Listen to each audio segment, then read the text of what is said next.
Section 148.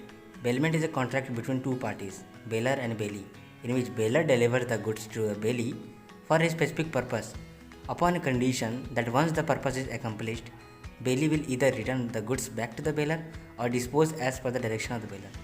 So, bailment is a contract between two parties, bailer and bailee, in which bailer delivers the goods to the bailee for a specific purpose, upon a condition that once the purpose is accomplished, bailee will either return the goods back to the bailer or dispose as per the direction of the bailer.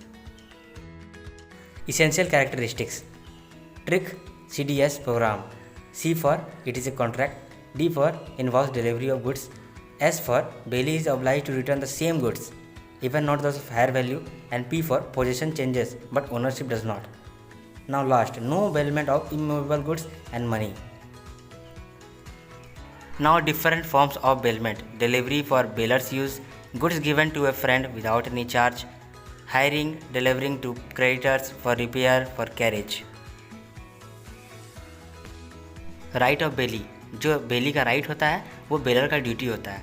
इसको याद करने का trick है bids, BIDS. B for bear necessary expenses.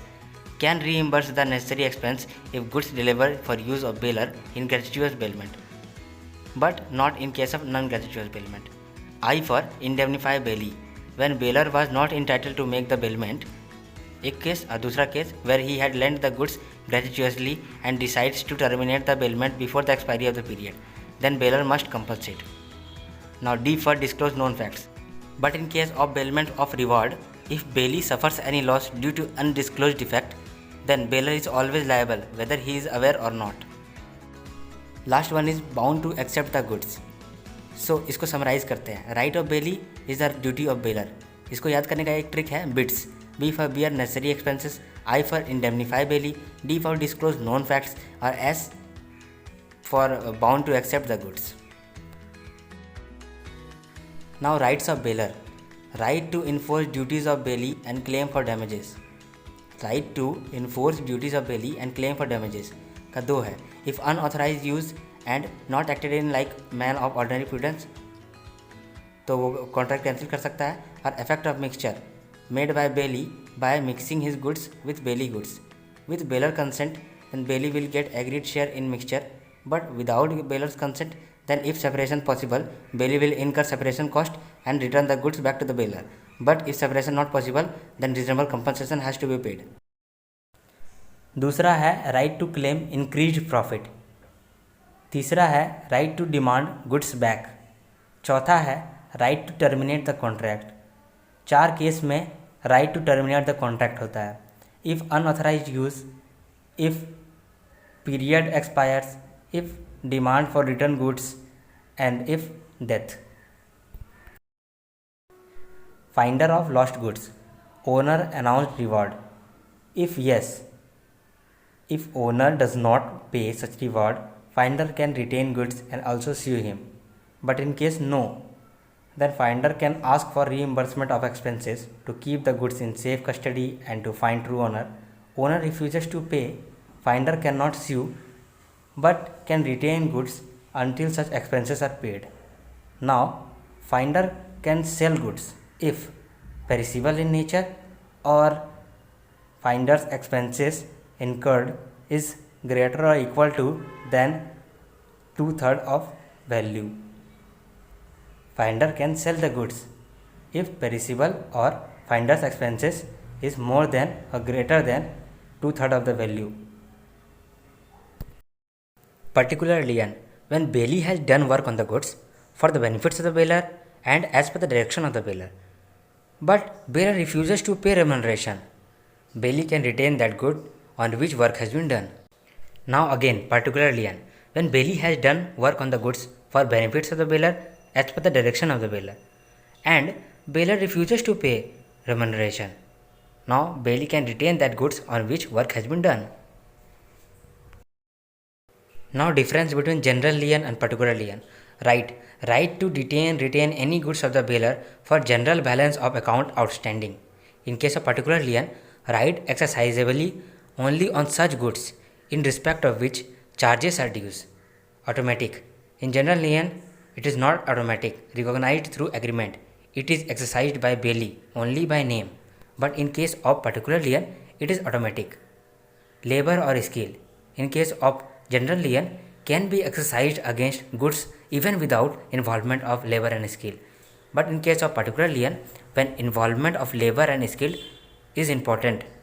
Example of general lien: banker, warfinger, factor, policy broker. But example of particular lien: bailey, finder of lost goods, pledgee, unpaid seller, agent, partner. Now pledge क्या है? Pledge भी एक तरह का bailment है. Bailment of goods as a security for payment of debt, performance of promise. Bailment of goods as a security for payment of debt, performance of promise. Bailor को यहाँ पर पॉनर कहते हैं, बेली को यहाँ पर पॉनी कहते हैं.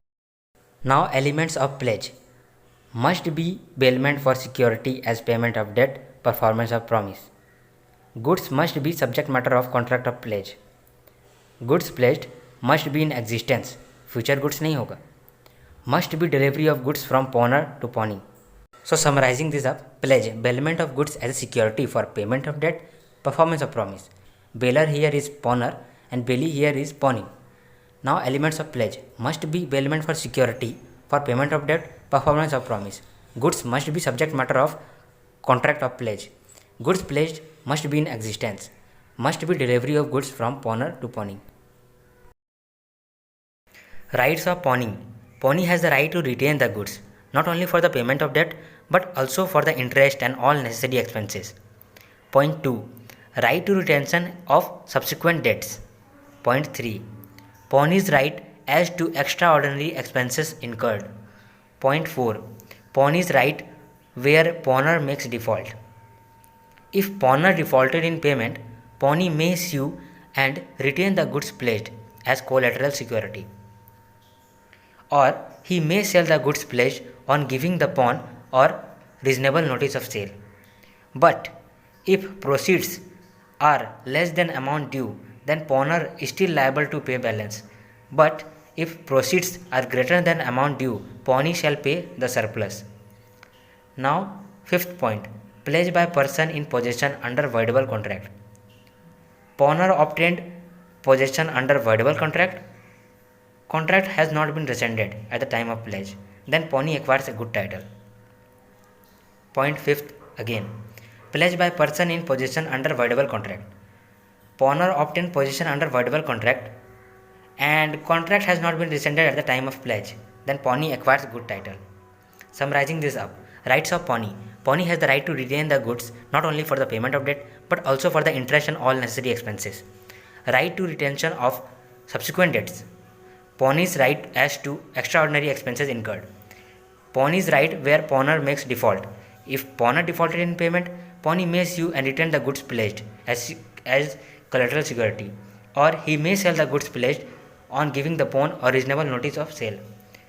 But if proceeds are less than amount due, pawner is still liable to pay balance. But if proceeds are greater than amount due, then pawnee shall pay the surplus.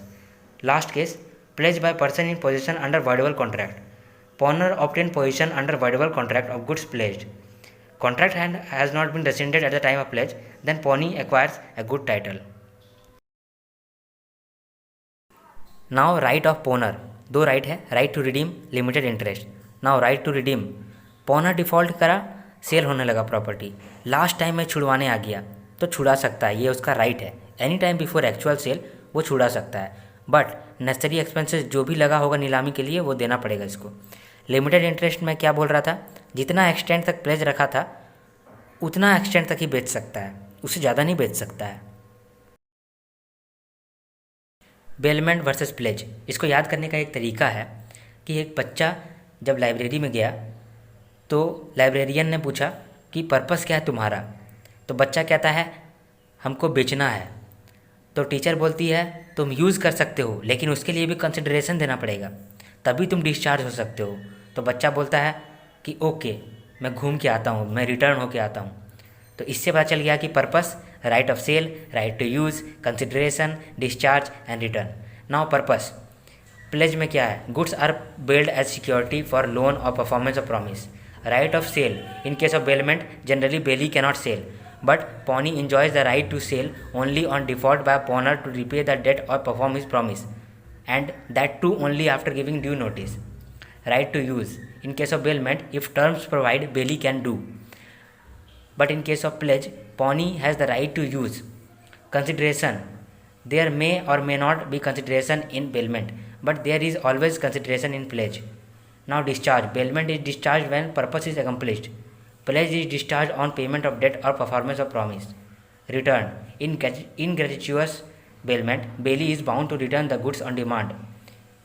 Pledgee not bound to return on demand unless debt is repaid or performed promise. Now coming to agency.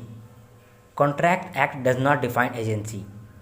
And who is agent? Person employed to do any act for another. A person employed to do any act for another, that is principal. Now what is the test of agency?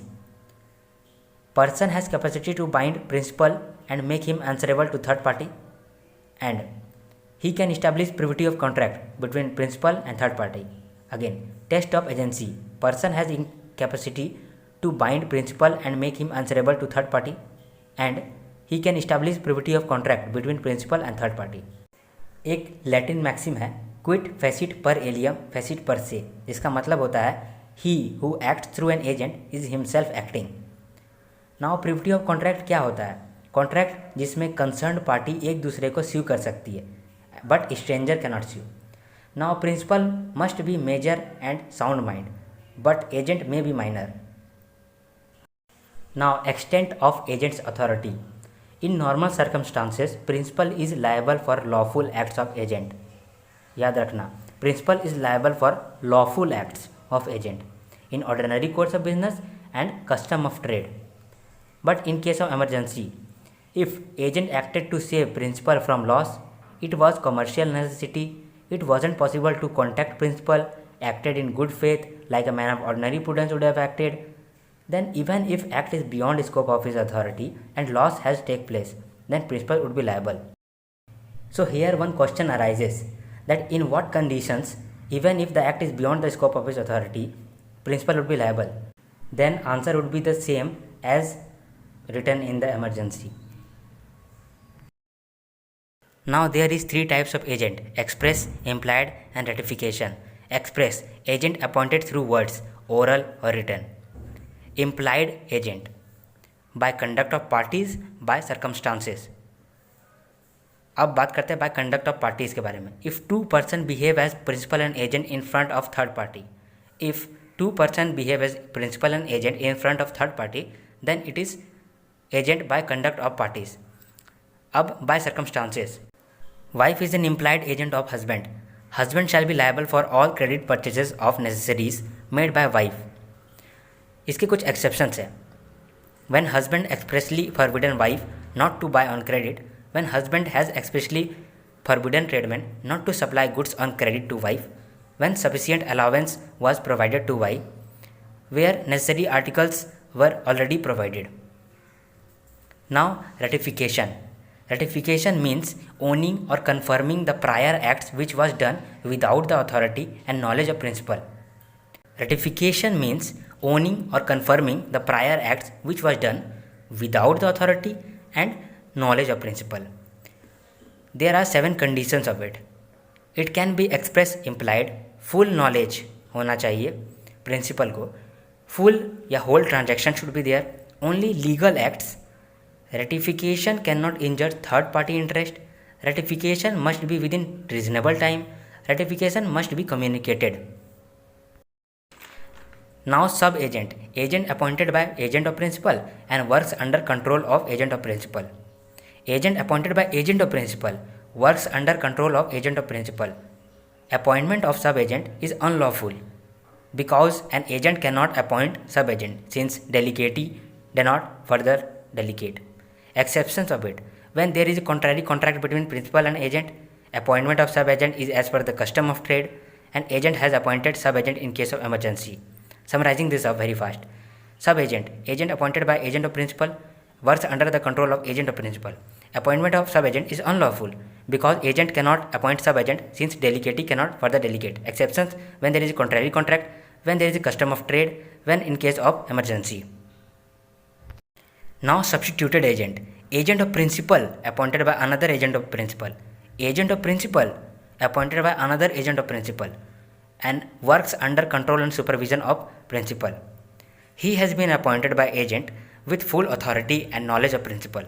Now, for all acts of substituted agent, principal shall be liable, and principal cannot hold agent liable who has appointed such substituted agent. But agent who has appointed substituted agent shall be liable to principal if such agent did not exercise ordinary prudence and appointed substituted agent recklessly. Now, appointment of subagent. Who will be liable for acts of subagent? Principal is liable to third party? No one. Agent liable to principal, principal and third party. Subagent liable to agent, agent. Now, difference between subagent and substituted agent, इसको याद करने का एक तरीका है, कौन है, कौन लाया, क्या करता है, क्या लॉफुल है, लायबल होगा। चलिए, कौन है, agent of agent, agent of principal. कौन लाया, appointed by agent without knowledge and consent of principal, appointed by agent on behalf of principal with knowledge and consent. क्या लॉफुल है, appointment is unlawful and here lawful. क्या liable होगा, sub agent is liable to agent, substituted agent is liable to principal. Now, क्या करता है, works under control of agent, work under control of principal. 4 condition जहाँ revocation of authority होता है। So revocation of authority by either principal और agent dying और becoming of unsound mind. Principal revoked his authority because he wanted. Business of agency completed, agent renounced the business of agency, it means agent appointed sub agent. अब start करते हैं duties of agent. Conduct business as per principal directions and custom of trade. Conduct business with skill and diligence, render proper accounts, communicate with principal in case of difficulty, repudiation of contract by principal, not to deal on his own account, agent's duty to pay sum received for principal. अब trick है ANRC, A for agent's duty to pay sum received for principal, N for not to deal on his own account, R for repudiation of transaction by principal and render proper accounts, C for conduct business with skill and diligence, conduct business as per principal direction and custom of trade and communicate with principal in case of difficulty. अब duties of agent तो पढ़ चुके, अब rights of agent क्या होगा। Right to remuneration, agent's lien on principal's property, right of indemnification against acts done in good faith and right of indemnification for lawful acts, right to retain out of sum received on principal's account. इसको summarise करो, RIL, Reliance Industries Limited. So R से 2 point है, remuneration and retain out of sum received. I से 2 point है, indemnification, और L से 1 point है, agents लियन। तो यहाँ पर ये अंत होता है, बहुत आसान सा था, स्टेबलाइज्ड।